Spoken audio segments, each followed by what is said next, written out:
নাচুল central press ক্লাবের উদ্যোগে দিনব্যাপী ফ্রি মেডিকেল ক্যাম্প অনুষ্ঠিত। ফারুক হোসেন ডন, নাচুল, চাঁপাইনবাবগঞ্জ প্রতিনিধি। চাঁপাইনবাবগঞ্জের নাচুলে অসহায় ও দুস্থ মানুষের স্বাস্থ্যসেবা নিশ্চিত করতে দিনব্যাপী ফ্রি মেডিকেল ক্যাম্প অনুষ্ঠিত হয়েছে। আজ 16 মে শনিবার নাচুল সেন্ট্রাল প্রেস ক্লাবের উদ্যোগে উপজেলার গোলাবাড়ী ইসলামিয়া দাখিল মাদ্রাসা প্রাঙ্গণে এই ক্যাম্পের আয়োজন করা হয়। সকাল 8:30 ফ্রি মেডিকেল ক্যাম্পের আনুষ্ঠানিক উদ্বোধন করেন বাংলাদেশ জামায়াতে ইসলামী নাচুল উপজেলা শাখার আমির প্রভাষক ইয়াকুব আলী।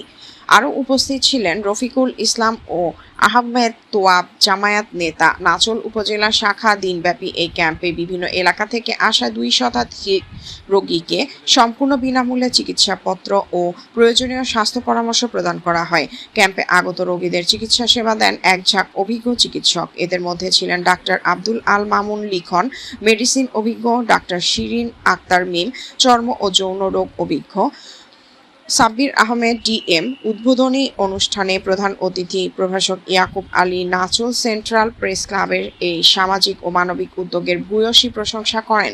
তিনি বলেন, সাংবাদিকরা শুধু সমাজের দর্পণই নন, তারা যে সাধারণ মানুষের কল্যাণেও কাজ করতে পারেন। আজকের এই আয়োজন তার এক অনন্য দৃষ্টান্ত। প্রত্যন্ত অঞ্চলের দরিদ্র মানুষের দ্বারগোড়ায় বিশেষজ্ঞ চিকিৎসকদের সেবা পৌঁছে দেওয়ার এই প্রয়াস সত্যি প্রশংসনীয়।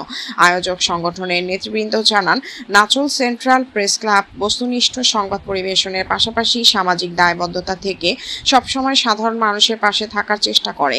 ভবিষ্যতেও এ ধরনের জনকল্যাণমূলক ও মানবিক কার্যক্রম অব্যাহত থাকবে বলে তারা আশাবাদ ব্যক্ত করেন। ক্যাম্পে চিকিৎসা নিতে আসা সাধারণ মানুষ বিনামূল্যে বিশেষজ্ঞ চিকিৎসকের পরামর্শ পেয়ে অত্যন্ত সন্তোষ প্রকাশ করেছেন। এ সময় নাচুল সেন্ট্রাল প্রেস ক্লাবের অন্যান্য সাংবাদিকবৃন্দ, মাদ্রাসার শিক্ষক মণ্ডলী এবং স্থানীয় গণ্যমান্য ব্যক্তিবর্গ উপস্থিত ছিলেন।